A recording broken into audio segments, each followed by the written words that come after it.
Assalamualaikum warahmatullahi wabarakatuh.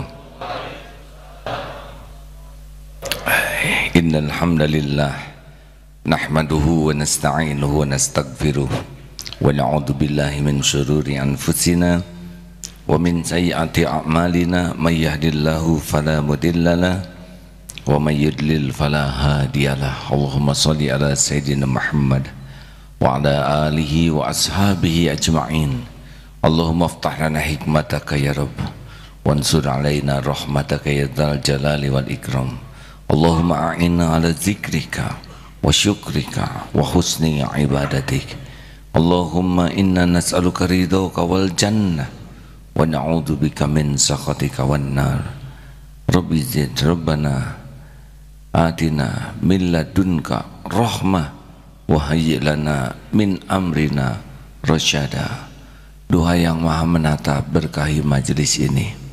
Catatkan siapapun yang hadir dan yang menyimak menjadi hamba yang kau hujamkan di hati ini yakin padamu, sehingga tidak pernah berharap dari siapapun selain hanya engkau. Tidak pernah takut kecuali takut jauh darimu, takut murkamu. Kabulkan ya Allah ya Arhamar Rahimin. Amin ya Rabbal Alamin. Alhamdulillah. Nomor 140.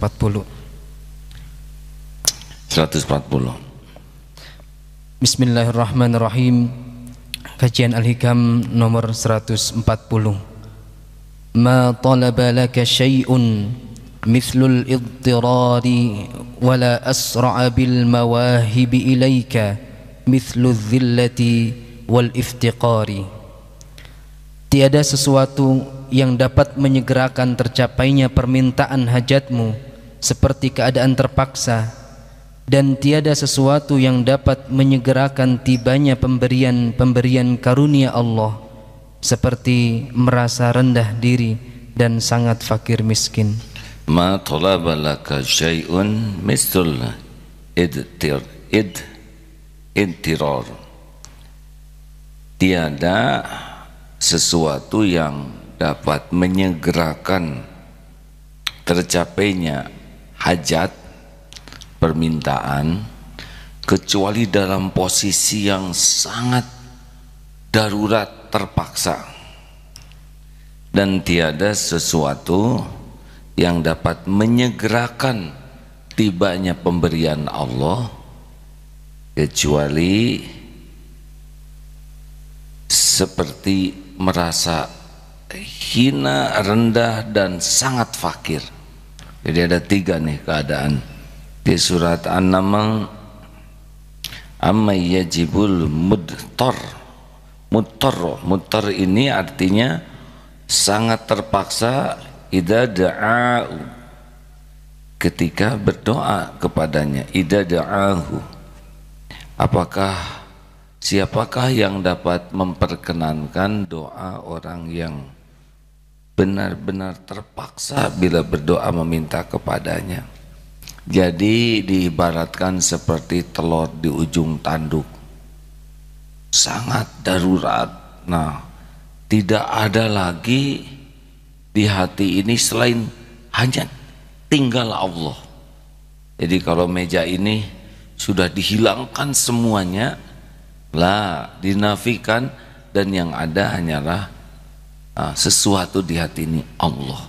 Jadi ketika hati ini masih berharap ditolong si fulan, berharap diberi oleh si fulan, masih ada nih di hati ini selain Allah yang bisa dijadikan sandaran dan benar jadi sandaran. Ada juga orang yang tahu ini bisa membantu, tapi hati tidak bersandar. Hati yakin bahwa yang menggerakkan siapapun adalah Allah. Seperti orang mau nolong kita kalau digerakkan oleh Allah. Orang akan membayar sesuatu ke kita kalau digerakkan oleh Allah. Nah, sepanjang hati ini masih menganggap ada yang bisa bergerak menolong kita tanpa digerakkan oleh Allah, ini masalah. Ini akan menghambat. Harusnya tidak ada yang bisa bergerak menolong kita kecuali Allah yang menggerakkan. Karena setiap makhluk itu ciptaan Allah, milik Allah. Misal dalam rumah tangga begini, ingin disayang oleh suami, itu pasti nyesek hati. Karena suami akan mudah kalau Allah membuat suami sayang. Nah biasanya tidak ada Allahnya yang menggerakkan, adalah dia berusaha supaya disayang suami. Harusnya dia berusaha supaya disayang Allah. Salah satu hadiahnya Allah menggerakkan suami, anak menyayangi dia. Kita sering berusaha keras agar orang menyukai kita, orang menolong kita, orang berbuat baik ke kita. Nah ini dalam ilmu tauhid ini kurang bersih. Harusnya kita berusaha agar kita disukai Allah. Nanti salah satu hadiahnya orang dibuat suka kepada kita. Ini beda hadirin. Bisnis misalkan ya, kita berbuat baik supaya orang beli. Kita berbuat baik supaya Allah suka ke kita dan Allah menggerakkan orang beli ke kita. Pasti beda. Kalau kita berbuat baik supaya orang beli, itu baiknya tidak asli. Giliran tidak ada takdir dia beli, kecewa. Dan berbuat baiknya juga cenderung kemasan, dibaik-baikin, tidak baik asli. Karena goalnya adalah bukan kita jadi orang baik, goalnya adalah dia beli. Jelas tidak hadirin? Ini saya khawatir saya tidak bisa menjelaskan dengan baik nih. Nih saya sekarang takdirnya jadi penceramah di sini. Ini ceramah ini baru bisa masuk ke hati dan pikiran saudara kalau Allah yang memasukkan. Maka saya harus berusaha bicara supaya Allah suka. Niat saya harus benar, yang saya sampaikan juga benar. Tidak boleh ada keinginan dikagumi. Oh ini ilmu ma'rifat, oh ini ilmu penting, apalagi ingin menunjukkan bahwa saya sudah begitu. Berarti perkataan ini semuanya palsu ya.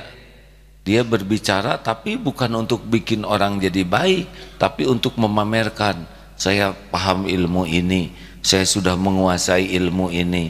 Dia tidak ada niat baik dan itu mentah.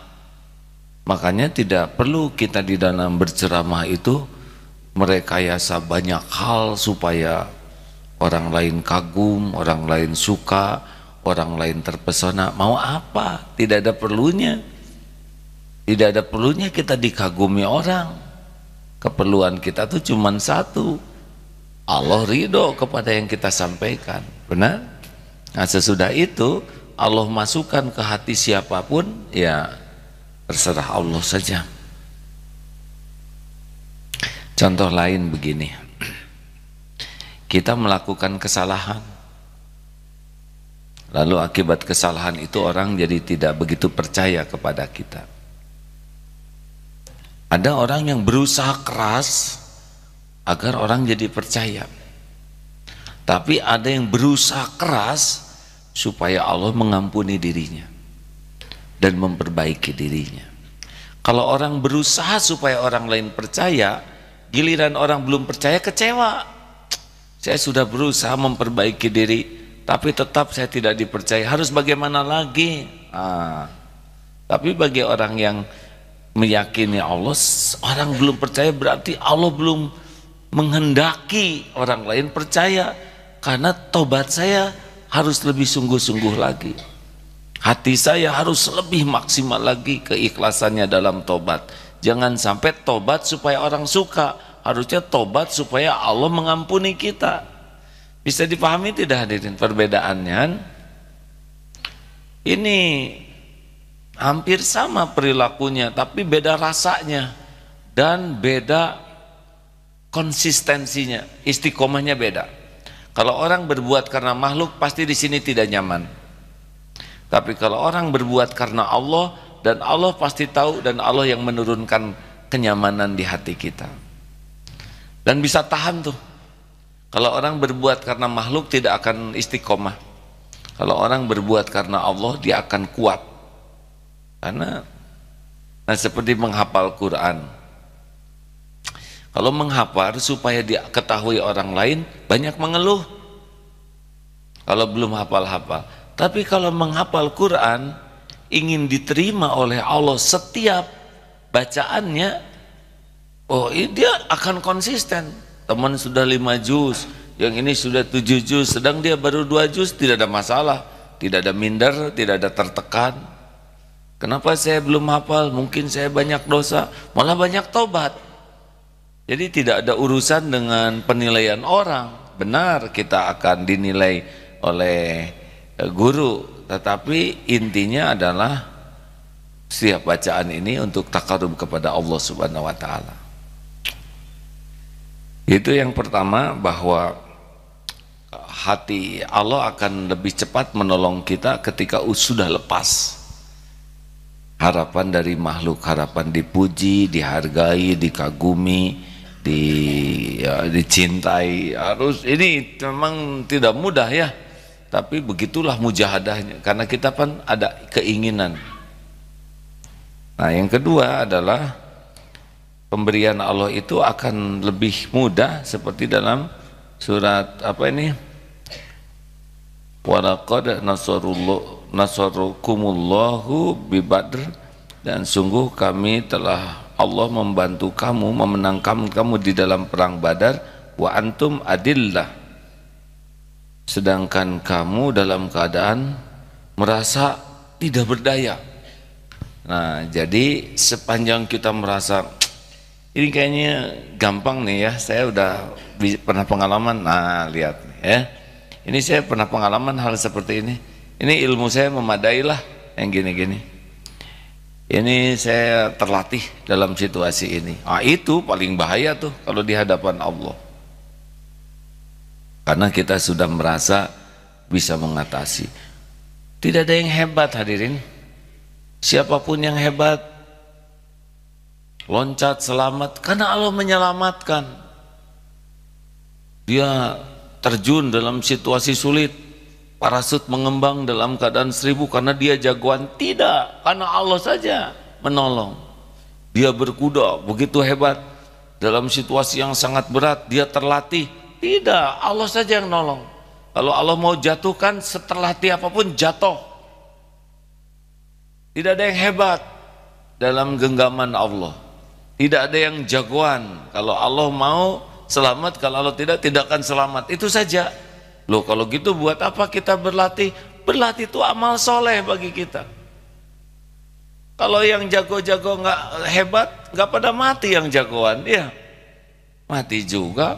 Ada yang otot kawat, balung besi, leher beton, urat kabel, untaber. Gimana menangkis kuman? Serius ya nih.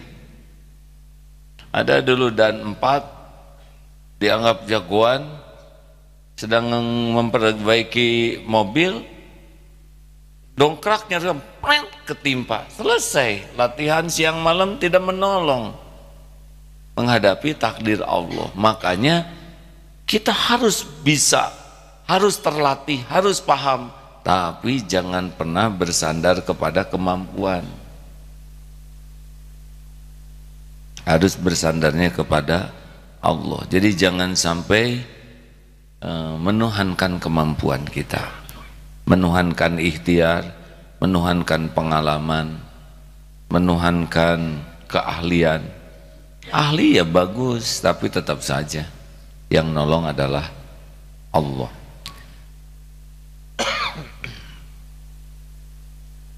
Innamas shadaqatu lil fuqara, sesungguhnya sedekah pemberian itu hanya untuk yang benar-benar fakir miskin. At-Taubah ayat 60. Innamas shadaqatu lil fuqara. Jadi makin kita merasa tidak punya, tadi kan satu dalam keadaan terpaksa, tidak ada lagi. Yang kedua, tidak berdaya. Yang ketiga adalah tidak punya. Jadi udah aja belum tidak ada di jagat ini yang punya apa-apa selain hanya Allah. Kita tidak boleh mengakui ini rumah saya, harta saya, aset saya. Secara duniawi memang begitu, tetapi di hati tidak boleh. Karena sangat mudah bagi Allah menitipkan dan sangat mudah bagi Allah mengambil. Jadi sebetulnya tidak ada orang kaya yang asli, tidak ada. Yang ada hamba aja seperti kita-kita. Hanya dibagi-bagi beda-beda. Apakah karena pintar kemudian jadi kaya? Enggak juga, hadirin.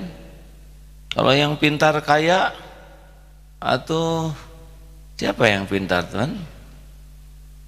Orang pintar itu ya. Kan banyak orang pintar tuh ya. Makanya dia cari pasien yang IQ tinggi tidak jaminan. Hasil penelitian juga tidak jaminan. Wah, kita harus kerja keras. Kalau gitu tukang batu paling kaya ya. Dia kerja keras tuh, ngebongkar batu, mukul-mukul batu, ngangkut-ngangkut batu. Dan kita mah tidak perlu jadi orang kaya harta. Yang perlu itu jadi orang yang kaya hati itu perlu. Kalau harta itu judulnya secukupnya. Tidak perlu banyak, yang penting tiap perlu, bukan ada, cukup Pak. Ada juga nggak cukup mah stres, ya kan? Uang ada, perlu 3 juta, yang ada 2.000. Sepatu ada, nomor 32, kaki bapak 43. Kan emosi pakainya. Cukup. Nah, orang yang cukup itu yang kaya hati biasanya. Nah, kita harus merasa mulai sekarang tidak ada pemilik dari semua kekayaan selain hanya Allah. Tidak ada yang membagikan kekayaan selain Allah. Kita ini tidak punya apa-apa. Allah yang menitipkan, Allah yang menahan, Allah yang mengambil. Kita harus selalu merasa tidak punya di hadapan Allah. Karena memang tidak punya apa-apa. Bahkan tubuh ini juga bukan milik kita. Maaf, Bapak santri baru ya? Kan? Program apa Pak? PMK 45. Maaf ya, dulu Bapak remaja ya? Betul? Kenapa jadi tua? Jawab. Kan? Karena tubuh ini bukan milik kita. Tidak bisa ditahan. Walaupun Bapak pakai seragam SMP, saya kira tidak ada yang percaya, ya. Benar? Makanya kalau lihat tubuh jadi tua harus senang. Karena tidak senang juga tetap tua. Bu, ini banyak tamu nih. Ibu, jangan takut jadi tua ya. Tahu kenapa Bu? Karena sudah jadi ya. Tidak usah capek-capek lihat foto waktu SMA ya. Sudah beda zaman. Karena dulu dipakai seragam SMA lucu. Sekarang ibu pakai lagi, insya Allah lebih lucu.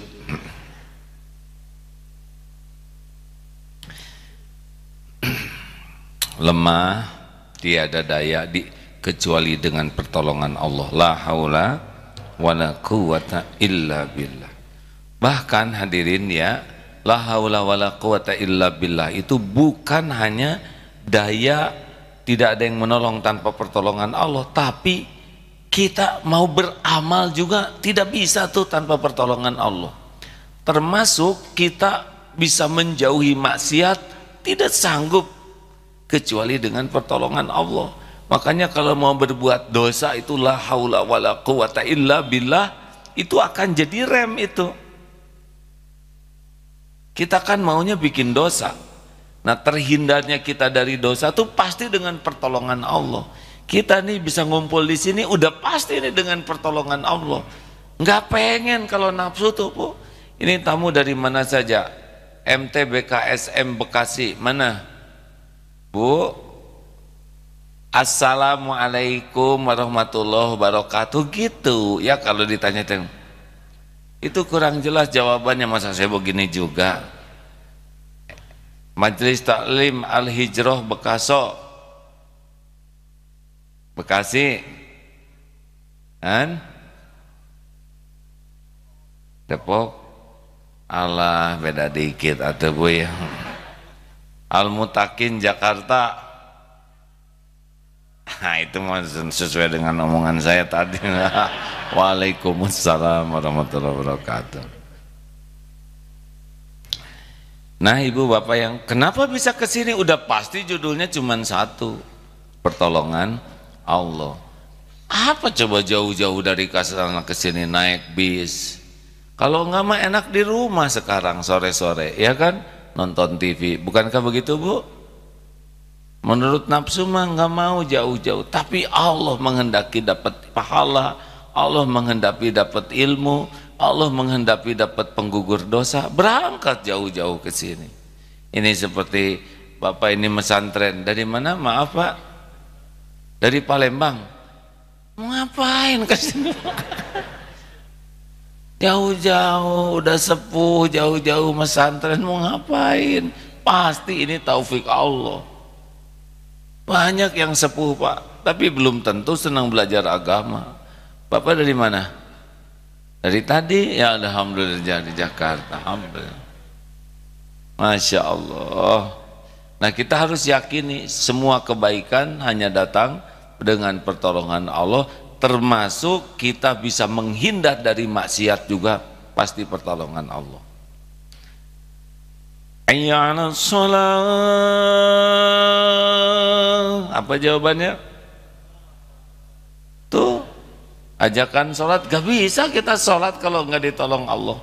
Hayya 'alal falah.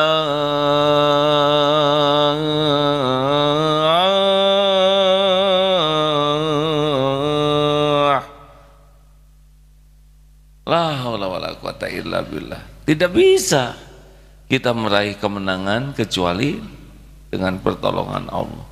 Menang lawan nafsu, menang lawan tipu daya setan. Harus yakin begitu hadirin. Makanya di dalam situasi sulit, la haula wala quwata illa billah ini paten sekali kalau dengan yakin. Dan Allah tahu siapa yang yakin, siapa yang kurang yakin.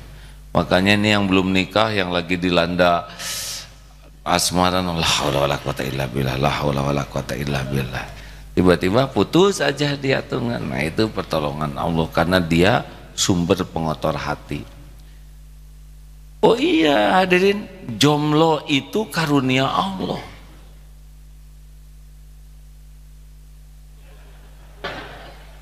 Kenapa ada yang reaksinya emosional gitu? Tidak usah ngacung. Jomblo itu ikhwan, kalau akhwat jomlowati. Yang berat itu adalah kalau diberi rasa cinta kepada seseorang dan rasa cinta ini tidak mendekatkan ke Allah, malah jadi dosa, harus minta dicabut. Batalnya atau dijauhkan kita dari seseorang yang bisa mengotori hati itu karunia. Jadi pasaran tinggi itu belum tentu kebaikan. Mungkin dibuat sepi oleh Allah, tidak ada pasarannya, walaupun sudah bawa bendera cinta terakhir.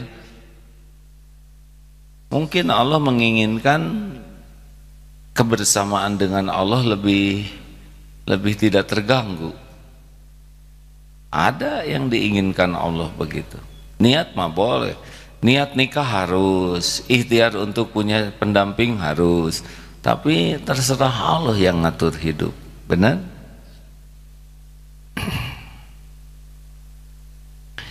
Hilang barang bagus tidak? Tergantung. Kalau barang itu ngotorin hati, maka hilang merupakan karunia. Tidak sedikit ada ibu-ibu punya gelang bagus dan tangannya jadi kurang normal gerakannya. Pada kemana?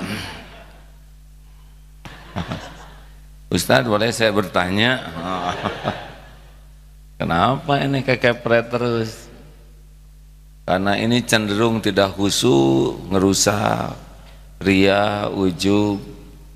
Ya nanti dibuatlah sedemikian rupa, wudu, simpen gelangnya, dibikin lupa, les. Ya makanya jangan ada yang nempel di hati. Begitu. Cukup, jam 4 sudah cukup nih. Ada pertanyaan? Ya. Tenang. Sebagai santri baru ya. Sudah, kalau plat hijau gini udah diterima belum ini teh santri? Warnanya apa ini? Enggak, MK. Itu warna apa, Pak? Hijau. Hijau muda ya? Ya. Masih orientasi, Ustaz. Ya, hati-hati ya, Dek. Ya. Insya Allah. Nama saya Suprantio dari Palembang. Usia? Yang mau saya tanyakan. Usia berapa? Usia 65 tahun. 65 tahun. Karena di PMK ini banyak usia, ada yang 80 tahun, yang paling muda 37 tahun. Yang mau saya tanyakan itu gini, Pak Ustadz. Bagaimana trik-trik, cara-cara untuk di akhir hayat itu bisa husnul khotimah? Bapak ingin husnul khotimah? Betul. Nah, dan setiap ibadah kita mendapat ridho dari Allah Subhanahu wa taala. Sekian aja, terima kasih. Wabillahi Assalamualaikum warahmatullahi wabarakatuh. Assalamualaikum warahmatullahi wabarakatuh. Tahan. Apa arti husnul khotimah? Mati dalam keadaan yang baik. Husnul khotimah, akhir yang baik. Akhir yang baik. Mau akhirnya baik? Betul. Gampang. Setiap saat jadi orang baik. Dah.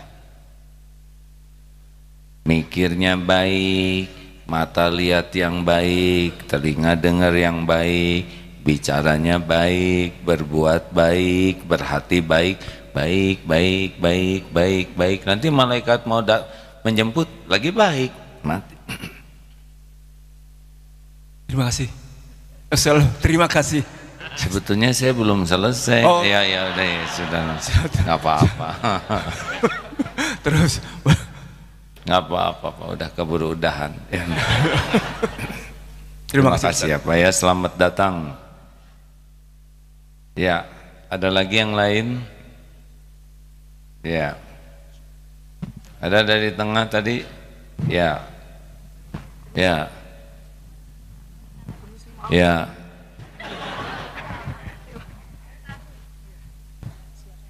sudah ini itu ya. Sabar deh, orang tua dulu ya. Bismillahirrahmanirrahim. Assalamualaikum warahmatullahi wabarakatuh. Waalaikumsalam. Mohon perkenalkan, saya dari Majelis Taklim Al-Muttaqin, Sunter Agung, Jakarta. Alhamdulillah. Alhamdulillah kami beserta rombongan di sini sebanyak 25 orang kurang lebih. Saya ingin bertanya, saya suka atau sering mendengar bahwa di akhirat nanti apabila kita masuk neraka lalu jangan pakai kita ya. Ya, sebentar ya. Belum. Ya Bu, nggak usah ngajak saya kalau ke sana ya. belum sebentar. Salah, istighfar Bu ya. Astagfirullah. Apabila ada sahabat kita yang masuk neraka lalu sebahagian sahabat kita berada di surga. Lalu teman kita yang berada di surga itu menanyakan, di mana teman saya yang biasa waktu di dunia itu kami bersahabat selalu ke tempat-tempat yang baik, ke majelis-majelis taklim. Apakah benar seperti itu?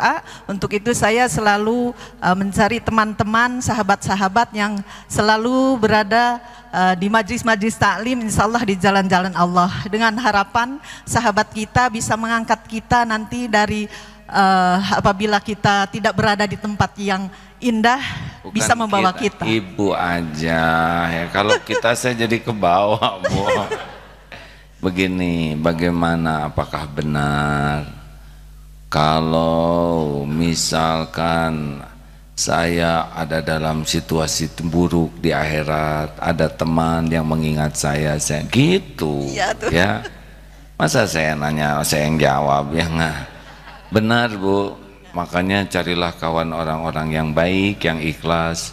Nanti mereka mengenal kita, dengan izin Allah di akhirat diingatkan kepada kita. Itulah salah satu manfaat punya teman-teman orang baik. Di akhirat nanti kalau kita tidak bagus amalnya, bisa tertolong dengan diminta oleh orang yang mengingat kita. Terima kasih. Hatur nuhun. Assalamualaikum Ya. warahmatullahi wabarakatuh. Ibu kenapa datang ke sini jauh-jauh? Ya ini yang pertama saya ingin secara langsung mendengarkan tausiah dari AA. Sebetulnya saya sudah 3 kali ke sini, 2 kali bertemu AA di sini, 1 kali di lapangan AA tempat berkuda. Waktu mengantar cucu ingin survei lokasi pesantren. Gitu. Masya Allah, terima kasih. Atau ibu pesantren sekalian ya nggak? Insya Allah mudah-mudahan ya, ada. Kemasan ini teman-temannya sudah banyak. Insya Allah ya. nanti saya ajak teman-teman untuk kembali ke sini. Maksudnya ibu yang pesantren ya? Ya saya ajak teman-teman juga. Oh iya bagus-bagus. Saya Insya Allah. bawa ya. Terima kasih ibu. Sami-sami. Ya dek. Bismillahirrahmanirrahim. Assalamualaikum warahmatullahi wabarakatuh. Waalaikumsalam. Perkenalkan nama saya Syifa dari APW 38. Kapan wisuda? Nanti Desember tanggal 20. Desember 20. Insyaallah. Insyaallah. Sebelumnya saya mau nyampein doa amanah dari ibu sama ayah saya, salam buat AA katanya gitu. Oh, alaikum. Pertanyaan yang saya ingin tanyakan adalah sebenarnya apa sih kriteria orang yang fasik itu? Terus kalau misalnya ternyata kita termasuk orang yang fasik, saya termasuk orang yang fasik, itu harus kayak gimana caranya biar tidak menjadi orang yang fasik? Terus apakah benar jika kalau misalnya kan tadi setiap kita bisa beribadah itu atas pertolongan Allah. Kalau misalnya kita sulit beribadah, apakah itu karena dosa-dosa kita yang sudah terlalu banyak? Terima kasih, udah. Ya benar, keburukan yang menimpa itu akibat dosa.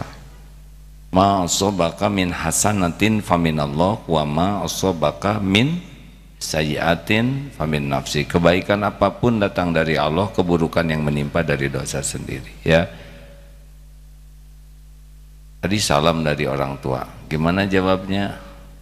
Alaiki wa alaihis salam. Kalau dari ayah begitu. Terus tadi apa? Orang yang fasik, sepengetahuan saya, kefasikan itu dia sudah tahu, tapi dia tidak mau mengamalkannya. Jadi dia sudah tahu, tapi dia berbuat terus keburukan, dosa dan maksiat itu, kefasikan seperti itu. Caranya supaya kita jangan fasik, maka kalau dapat ilmu berusaha keras diamalkan.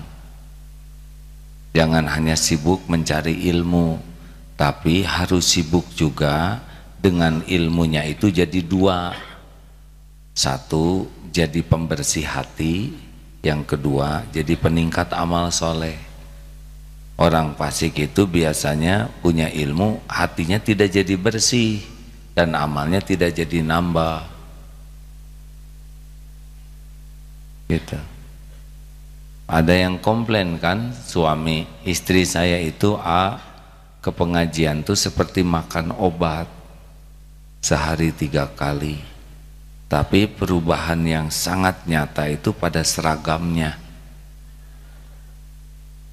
Kelakuannya stabil ya, judesnya stabil, rewelnya stabil. Kemana itu ilmu? Kenapa ya? Tapi sebetulnya sudah baik ngaji itu, hanya mungkin riadohnya yang kurang. Dek, ya. Terakhir, terima kasih ya. Ibu teh ngacung, ya, sing sabar ya Bu ya. Bismillahirrahmanirrahim. Assalamualaikum warahmatullahi wabarakatuh. Saya Aidin dari santri APW 38. Izin bertanya, silakan Aidin. Sedikit menyimpang dari materi Al-Hikam pada sore hari ini. Jadi ada pertanyaan jauh sebelum saya di sini itu belum terjawab, hingga akhir KBM juga masih belum terjawab. Jadi prolognya seperti ini, Kak. Pada masa perdagangan Rasulullah mulai dari masa remaja hingga pada akhirnya melamar Siti Khadijah, itu beliau mampu memberi mahar 100 ekor unta. Ada riwayat juga yang 40 ekor unta terbaik. Dimana kalau disubstitusikan, harga unta terbaik itu unta merah yang seharga Alphard. Ini sangat menginspirasi pertanyaan ini, yaitu pertanyaannya, bagaimana sistem bisnis ala Rasulullah? Pertanyaan ini dulu pernah ditanyakan oleh salah satu keluarga saya kepada Dr. Antoni Syafi'i, tapi beliau belum bisa menjawab dan ditanyakan kepada saya. Namun saya menjawab hanya bebas riba dan goror, tapi beliau kurang puas sebagai seorang pengusaha. Seperti itu. Terima kasih. Nah, sore susah gitu pertanyaan. Maaf, Ini dari kacamata tauhid ya. Rasulullah Shallallahu Alaihi Wasallam itu seorang yang dijuluki Al-Amin, seorang manusia yang sangat kredibel. Bicaranya pasti benar, janjinya pasti ditepati. Kalau diberi amanah tidak pernah berkhianat, termasuk dagang. Dagang itu amanah. Kepada pemilik modal sangat amanah, tidak pernah ada kecurangan sehalus apapun. Kepada pembeli barang itu amanah, itu pun amanah Rasul. Tidak ada mengurangi timbangan, tidak ada sumpah palsu, tidak ada memuji-muji dagangan. Ini amanah. Jadi kepada pemilik modal tidak ada yang terkecewakan, kepada konsumen juga tidak ada yang terkecewakan. Tambah lagi, beliau selalu melakukan kebaikan yang lebih. Jadi beliau sangat tidak sungkan untuk memberi ke orang walaupun orang itu tidak sesuai harganya, karena beliau ini adalah orang yang sangat murah hati. Jadi ada yang lebih daripada sekedar standar jual beli, yaitu kemuliaan akhlak. Inilah rahasianya bisnis. Orang itu siapapun suka kepada orang yang jujur, terpercaya, dan kepada orang yang muhsinin, orang yang ihsan, yang akhlaknya di atas rata-rata. Itu modal bisnis Rasulullah SAW. Allah suka, ya Allah balikan aja hati orang, nitip modal, Allah gerakan yang ini untuk membeli. Tidak ada orang yang dirugikan oleh Rasulullah tuh. Puas tidak? Harus puas ya, awas santri ya, jangan bikin saya tidak puas. Begitu deh ya, yang membuat transaksi terjadi itu adalah Allah yang membulak-balikan hati. Karena hati Rasul itu baik, jujur, bersih hatinya, dan selalu menginginkan kebaikan. Dan hati orang dibuat suka, para pemodal suka. Rasulullah kan modalnya dari orang asalnya, tapi karena suka. Gini ajalah, ada pembantu, ini hanya sekedar ilustrasi ya, khodimat yang bantu-bantu. Dia tidak pernah rewel tuh, kecuali baik. Semua tugas dilakukan, tidak pernah nuntut apa-apa. Bahkan melakukan itu lebih baik dari yang diperintahkan. Aku yakin tuh majikannya tuh suka, benar? Gaji memang segini. Itu anak-anak katanya sekarang tahun ajaran baru udah pada punya sepatu belum? Sudah ada Bu. Sepatu yang mana baru? Oh enggak, sepatu yang 2 tahun yang lalu. Mungkin udah kekecilan. Itu kemarin saya dari Singapura, ada sepatu 3 pasang untuk anak-anak, mungkin nggak kepake, pakai aja dapat, nggak usah ke Singapura, ya kan? Benar, suaminya PHK, ya begitulah Bu episodenya. Tempat bekerja suami saya sekarang tutup, mungkin Allah sedang memberikan nikmatnya sabar. Daripada nganggur gitu, udah ngojek aja, itu motor nggak kepake di garasi mau ngapain? bilang bawa sama suami, pakai aja nggak apa-apa, motor. Jadi kalau orang baik tuh secara logika dunia saja mendapatkan lebih dari yang diekspektasikan oleh orang.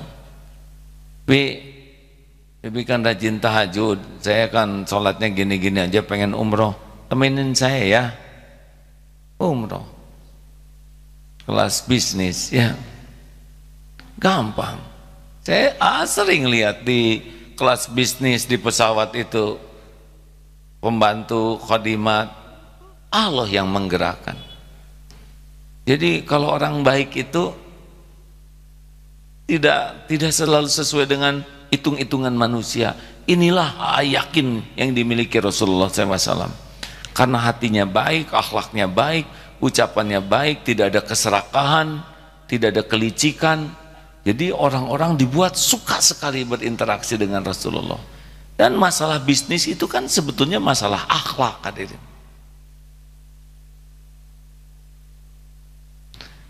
Bisnis Islami itu macam-macam. Yang aslinya bisnis Islam itu seperti Rasulullah SAW. Ada orang Islam bisnis bukan bisnis Islami, itu Islam dagang. Ada bisnis pakai nama Islam, itu juga belum tentu Islami. Ada juga yang bisnis pakai tata cara Islam, tapi perilakunya, niatnya tidak Islami, itu tidak baik juga. Harus lahir batinnya sesuai dengan amalan yang disukai Allah. Terima kasih ya. Tadi ini ada yang mana? Tadi yang duluan ngacung yang mana, Dek? Saya. Oh ya, sing sabar ya. Ini sama dengan ibu itu ya, Bu, sing sabar. Saya udah mau udahan ya. Assalamualaikum warahmatullahi wabarakatuh. Waalaikumsalam. Santri Ragil izin bertanya, Ustaz. Ya, silakan. Saya asal NTB. Apa? Asal Sumbawa Besar, NTB. Sumbawa Besar, Ya. ITB, baik. Ya. Jadi NTB. sekitar tahun 2018 kemarin itu saya mendirikan startup namanya Rumah Hidayah. Dalam beberapa bulan awal gitu, omset saya itu meningkat pesat gitu, Ustaz. Karena konsepnya kita memang sosial bisnis gitu, sama rekan-rekan kita niatkan untuk sosial bisnis. Namun ketika di bulan-bulan terakhir, terutama 7 bulan berjalan ini, saya merasa omsetnya menurun terus gitu. Dan saya mengingat nasihat dari Allah dalam Quran surah Tin ayat terakhir, Allah kan hakim sadil adilnya gitu. Saya mikir, ya saya diam aja gitu, mungkin ini sudah jalannya dari Allah. Nah mungkin saya selalu berusaha memperbaiki hubungan saya dengan Allah, merekatkan kembali ikatan saya dengan Allah gitu, Ustaz. Mulai dari saya sering ikut kajian di Jamaah Tabligh hingga hijrah dan lain sebagainya. Dan sekarang terakhir di DT Peduli, harapan saya bisa jadi hijrah terakhir saya gitu di sini. Nah mungkin mohon pencerahannya dari Ustadz bagaimana. Nah, masalahnya apa sekarang? Terkait usaha saya, Ustadz. Kenapa bisa begitu? Apakah saya ini jauh dari Allah gitu, Ustadz? Padahal saya sudah berusaha gitu untuk merekatkan kembali hubungan saya dengan Allah. Memangnya usaha menurun itu jelek?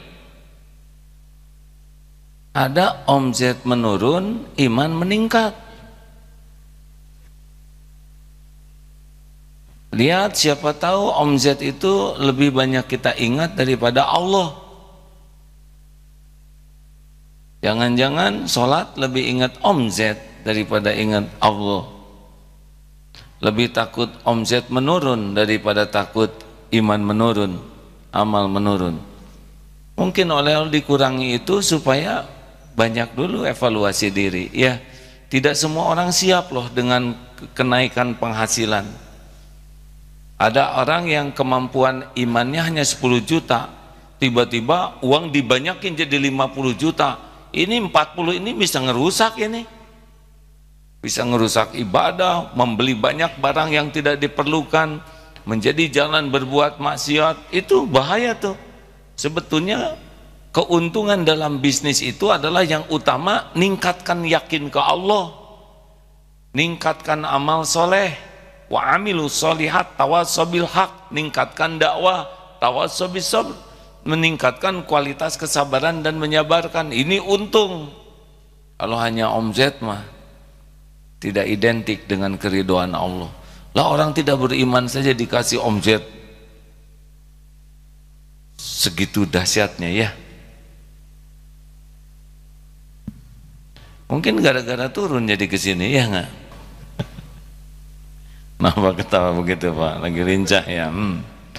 Iya, kadang-kadang harus ditekan masalah. Ilustrasinya begini deh, pesawat kalau tenang jarang yang zikir, tidur, dengar lagu, nonton TV. Tapi di sedikit Allahu Akbar, ya Allah, ya Hayyu ya Qayyum, ya Allah, la haula wala quwata illa billah, Gusti tulung gitu. Ya paling beberapa goncangan sudah cukup menyanyi. Yang tidur Allahu Akbar, ya Allah, ya Hayyu ya Qayyum. Kasih aja agak lama. Allah ngehel, Allah makin dalam. Masa harus digoyang terus oleh Allah kan? Supaya zikir. Lihat video rekaman tentang gempa, tentang banjir. Nggak ada yang nyanyi itu ya nggak? Ya kan? Tanah airku Indonesia, nggak ada. Wirid semuanya, benar? Benar? Nggak ada tuh lagu rayuan Pulau Kelapa lagi gempa. Atau I love you honey, nggak ada rayuan gombalnya. Yang ada adalah zikir. Makanya supaya tidak digoyang, nah, lagi tenang zikir. Syukur. Terima kasih hadirin. Ada yang mau nanya tetap? Udahlah. Jangan suka nyusahin orang. Ibu ngotot sekali, ada apa Bu? Ada masalah pelik?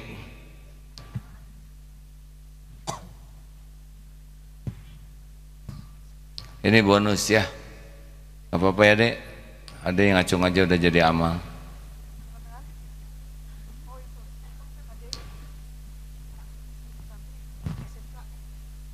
Ini program apa? Ayo berikan dek.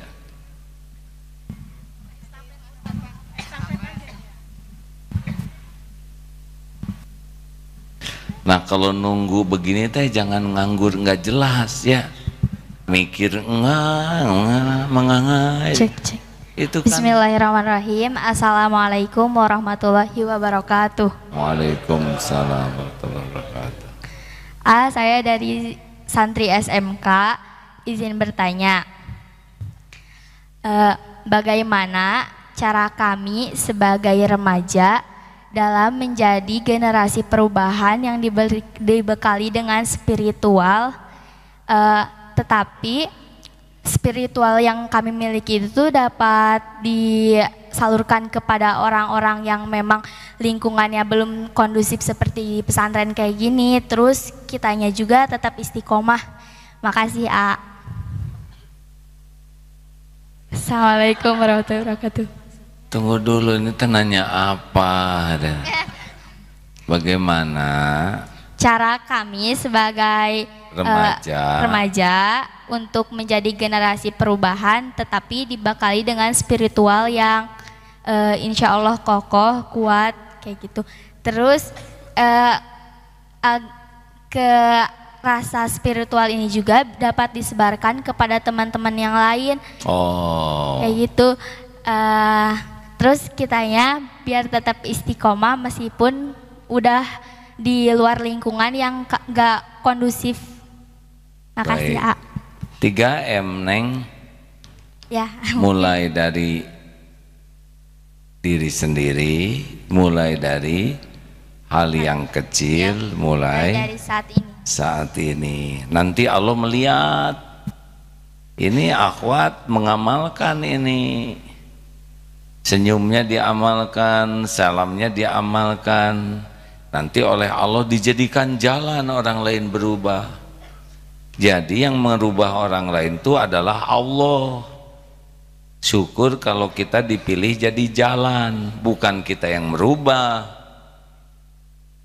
Kita berusaha keras untuk memperbaiki diri. nanti jadi jalan gitu. Karena kalau ngomongnya banyak tapi kitanya kurang mengamalkan, sing sabar atuh innallaha ma'asabirin. Tahu enggak sih kenapa kamu enggak sabar? Allah tuh cinta sama orang sabar, tahu? Amit-amit. Udah jelas ya hasil dakwahnya. Hati-hati ya deh, ibu hati-hati ya, jangan ngobrol sama yang sebelah itu, dia kerjanya ngobrolin orang lain, haram hukumnya. Surat Al-Hujurat ayat 12 dalilnya. Itu aja sih. Dia ngomongin siapa? Begitulah kalau tidak mengamalkan, hanya jadi bahan tertawaan, bukan bahan anutan. Coba praktekkan deh. Kalau nanti Ade sudah tidak di Darut Tauhid, cari lingkungan yang lebih baik dari Darut Tauhid, karena orang itu akan mengikuti temannya. Bergaul dengan penjual minyak wangi akan ikut harum, bergaul pandai besi bau bakaran. Jangan salah milih teman. Sebaiknya cari teman yang imannya lebih kuat, akhlaknya lebih baik, kita akan ke bawah baik. Kalau kita kumpul dominan dengan orang-orang yang belum baik, maka kita merasa udah baik. Orang yang sholatnya masih belang betong ngumpul dengan yang tidak pernah sholat, disebut ustad ya, padahal dia juga minus. Allahumma sholli ala sayyidina Muhammad wa ala alihi wa ashabihi ajma'in. Alhamdulillahi rabbil alamin. Ya Allah, la hawla wa la quwwata illa billahil aliyyil azim. Allahumma ja'alna minat tawabin wa ja'alna minal mutatahirin wa ja'alna min ibadikas sholihin.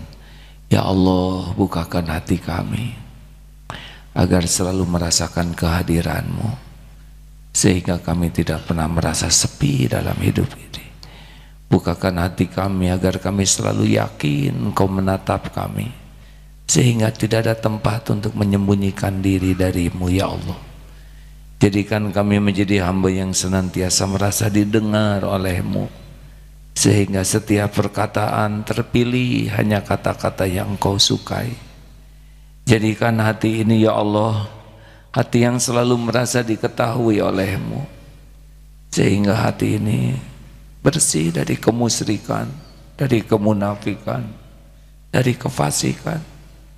Ya Rabb, jadikan umur yang tersisa ini seluruhnya hanya untuk-Mu, hanya di jalan-Mu, hanya karena-Mu, hanya karena ingin bisa berjumpa dengan-Mu. Jangan pernah ada yang mempesona hati ini selain pesona-Mu ya Allah. Jangan biarkan ada cinta membara di hati ini selain cinta padamu.